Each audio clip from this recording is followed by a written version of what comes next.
There are times in dealing with a narcissist where you just meet your absolute wits' end.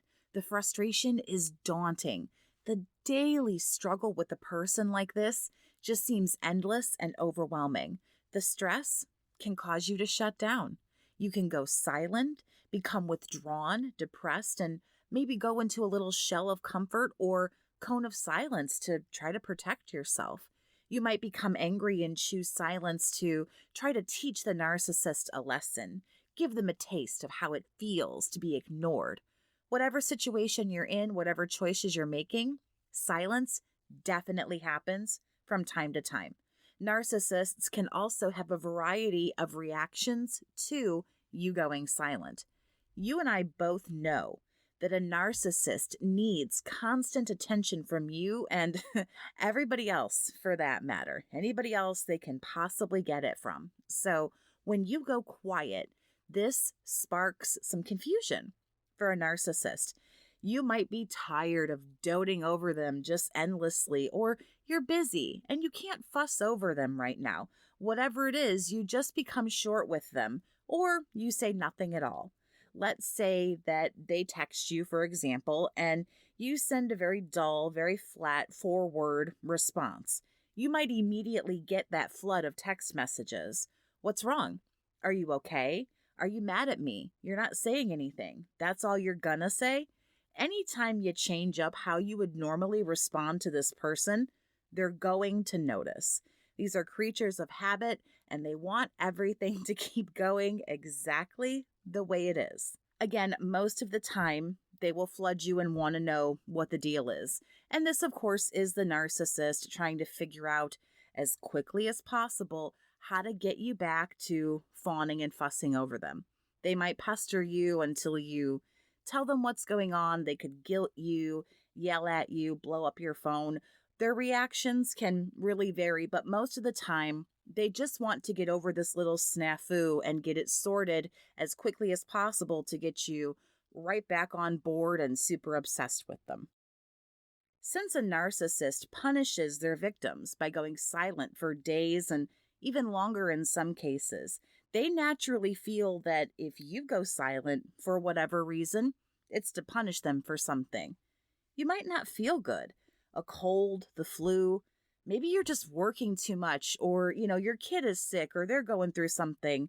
Maybe you've lost a loved one. Maybe something mentally just has you wiped out. You just want some time in your own skin, in your own head, which is a totally normal thing to want sometimes. Yeah, a narcissist isn't going to go for that. Your job as an object that they own is to spend time with them. You're not allowed to be in your own thoughts or have a moment to yourself. A narcissist can actually get really offended by that. What, you can't talk to me? What, I'm not supportive? Well, no, you're not, but not every moment needs to be filled with talking, and some things you just need to go through on your own. They can respond again in kind by being silent because they might see you actually going through this hard time as their punishment. It's never about you needing a moment to yourself. It always has to be something involving them. If you're feeling that you'd like to talk to somebody who understands the dynamic of narcissistic relationships, I'm available to have chats over the phone. All of my information is on the screen for you now. You can call to get started by text. You can send an email, or you can visit my website. All that information is down in the video description for you if you didn't catch it here. Now, I've also heard this before, and it makes me chuckle, so I want to share it with you. If you're the one who decides to leave the narcissist, for example, okay, you end the relationship, or you go quiet, or you want space. Again, you're going through something, you're dealing with something, or you just want some quiet. You just want some nice peace and quiet. The interesting thing is, the narcissist will begin to pester you and want to know who this new person is, or who are you spending so much time with now? Well, who's the new boyfriend or girlfriend, respectively, whatever you're into. You don't have a new person. And you'll even say to them, I'm not seeing anybody. A narcissist can't fathom that you would rather just be on your own for a while. There has to be a new person. And that's just how it is for them. So they feel that that's what everybody else does. You can never just be alone. And that's how they feel about these times when you go silent. There must be something else or someone else. And that is why you're not engaging with them, because there always has to be somebody. It can never just be you want to break from this person. And that natural narcissistic lack of complete self reflection doesn't allow them to see it. And I just think it's humorous. It's always something about them. It can never just be about you because you want to be in your own space. And of course, silence can lead to more childish ways of dealing with it. A lot of the time, they fight fire with fire and they just decide that they're going to go silent too. They fight fire with fire, despite the fact you're not doing a whole fire thing, like there's nothing happening. So the jury is really out on whether or not this is helpful. It doesn't solve a problem that's happening with either person, but the other person is quiet. It stops them from yapping for a little while. Survivor, maybe that's just what you're looking for. If they can't figure out what's wrong, why you're quiet, maybe you've begun to gray rock them or shut down. Maybe you're just uninterested because things are so hard. It's the natural progression of things when you get so frustrated and so overwhelmed and nothing is working. You get more results when you smack your head against the wall. You just kind of begin to check out a little bit. And I know that a lot of people do this because I did it. I was getting very frustrated with the state of my relationship after only like 17 or 18 months, like a year and a half, right around there.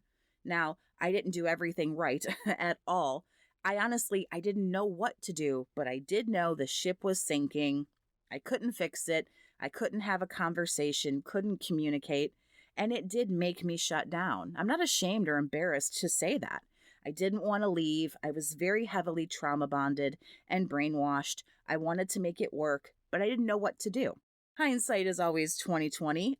You can't make it work. So I tucked into myself and began to like gray rock essentially without really even knowing what that term meant. I wasn't responding to the messages right away. I didn't know what to say. There were some times where it really wasn't worth it to say anything. It was the same circular psychobabble bullshit over and over. So I was beginning to cut down how much I saw this person. Of course, my wallet closed. And over this time, which was about 2 to 3 weeks respectively, I didn't get any texts or phone calls or anything about what was wrong, what did I need, why didn't I want to see them, why I didn't want to talk. I would just get, oh, okay, no problem. So obviously things were coming to a close, and they did, and eventually I was ghosted, and that is how it will go for some survivors. There are some narcs, like the idiot that I dealt with, who they just don't care. They don't stick around to try to fix something. They have others supplied. They cut their losses really quickly and just move on to the next available host. It doesn't always happen, but it happens in certain situations. The person I saw realized I had nothing left that I was willing to give. I was stepping out. Not like I was cheating, but I had one foot out the door. I was generally uninterested and very frustrated and upset that we couldn't make any progress. Things were stagnant and stale, and he knew that, so he chose to make the jump to the newbie. Narcissists only need you silent as far as your feelings, thoughts, ideas, emotions, and all that other stuff is concerned. You need to be completely compliant and available for them to abuse you, but they don't need all that other stuff. But that doesn't mean you just get to be quiet all the time. Now, on the flip side, from what happened to me, they might choose to love bomb you to get you to snap out of your little silent spell. They might have a grand gesture. That might be in order. They could propose or talk about moving in together. Hey, surprise, I put a down payment on a house. Let's move in together. Let's take this weekend getaway or this trip. Something to try to get you over a little hurdle of quietness, so to speak. Narcs will always see silence as trouble. And I mean, really, in all fairness, rightfully so, it usually does mean something is happening. They have several ways of dealing with this. Share how a narcissist that you dealt with chose to handle your silence. Why were you being silent? What was going on? And what exactly did they do? Also, did it work, or were you just still not interested? Let me know down in the comments. Thanks so much for listening. Have a great day, survivor, and take care of yourself.